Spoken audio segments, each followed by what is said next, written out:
30 years have passed since the U.S. Education Secretary offered what came to be known as the Bennett Hypothesis. It deals with the link between college tuition and student aid from the federal government. Our next guest recently asked, does the Bennett Hypothesis still matter? Jenna Robinson is president of the James G. Martin Center for Academic Renewal. Welcome back, Jenna. It's great to be here, Mitch. So first of all, before we get into whether it still matters, remind us, what was the Bennett Hypothesis and who was Bennett? So Bill Bennett was the education secretary for President Ronald Reagan, and he offered his hypothesis in an op-ed in the New York Times in 1987.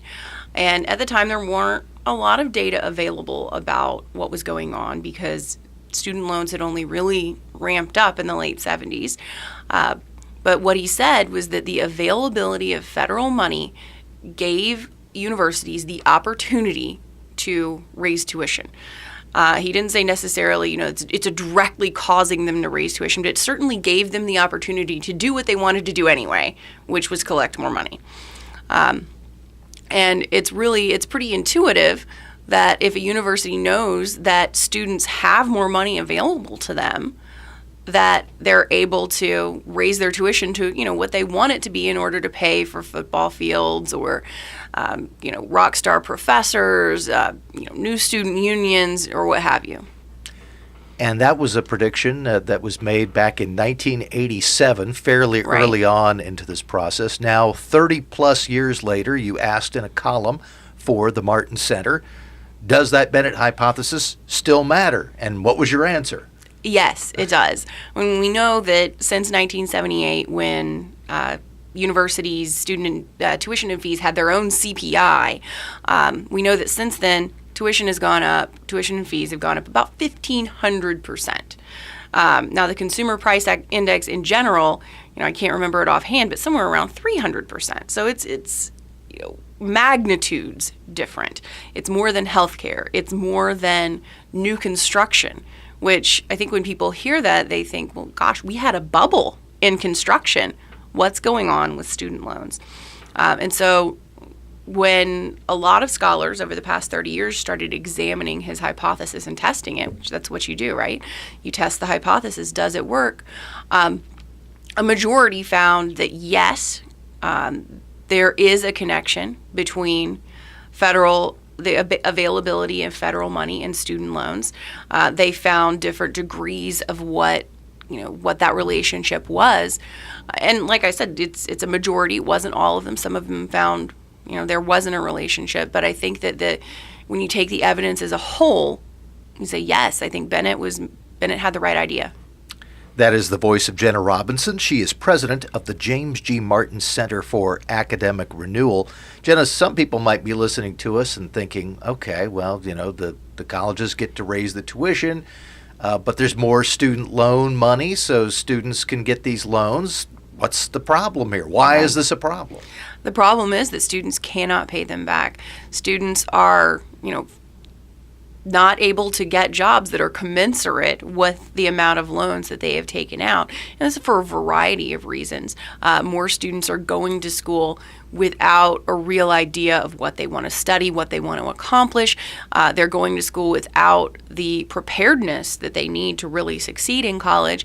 And so there are a good number of students who are either dropping out without ever finishing a degree, and those students, of course, have a terrible time trying to pay off their loans. Those students default at very high numbers.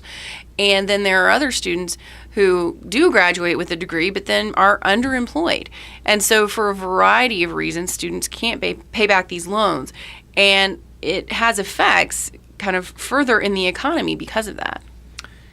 In addition to creating problems for the students, it also sounds as if this would set up a situation in which there's no fiscal discipline for the universities to keep a lid on tuition. If you say to yourself, okay, we're going to raise tuition, but the students are going to be able to take out money to pay for it, there's no incentive to say Right. we should keep tuition as low as possible. Absolutely. I mean, the one place where we do see an incentive to keep a lid on tuition is with public universities and community colleges. There increases have been a lot more modest compared to private universities.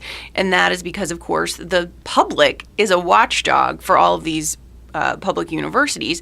The taxpayers are a watchdog for that. And so there is a point at which taxpayers will say, look, we're paying for this. This is a public university. Why are you also charging this immense tuition? And so there is some incentive there, and I think that's a good thing that people are watching out on that end. But you're right that private universities, especially elite private universities, have been able to raise their tuition kind of really without any limitations. Looking at this is something that was identified as a potential problem at least 30 years ago. Now, from what you're saying, we see that it is a problem. Mm-hmm. Is there any sign that other than the public watchdog attempt to limit the increases, that anything is going to be done to change the system? I think the biggest indicator that we're going to see a change is that we've finally started seeing public awareness change.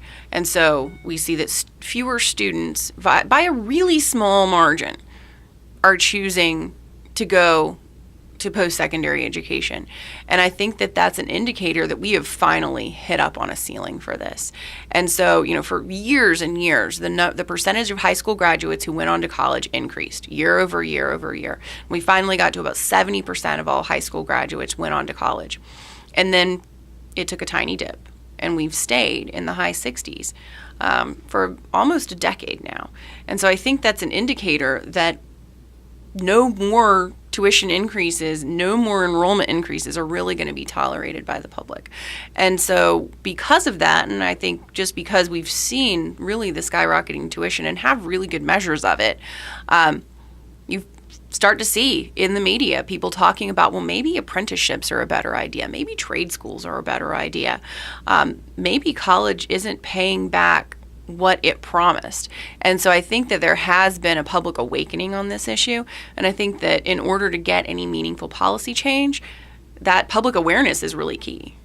From your vantage point, is this a good thing that people are starting to take a look at this and look at alternatives to the sort of college for all ideal? Yeah, absolutely. I think that an academic route doesn't serve all students. There need to be students who go to vocational education, students who go to apprenticeships or the military, students who take a little bit of time off to work and then decide what they really want to do. Because I think there are way too many students who go to get what they probably think of as just a generic college degree. A degree that they don't really have in mind how they're going to use it or what they're going to do or what their plans are. Getting a little bit more invested in the purpose of higher education is a great thing for students. The title of that column, Does the Bennett Hypothesis Still Matter? The author, Jenna Robinson, president of the James G. Martin Center for Academic Renewal. And if people would like to read this column and other items that you've written about, where can they find them? They can find it at jamesgmartin.center.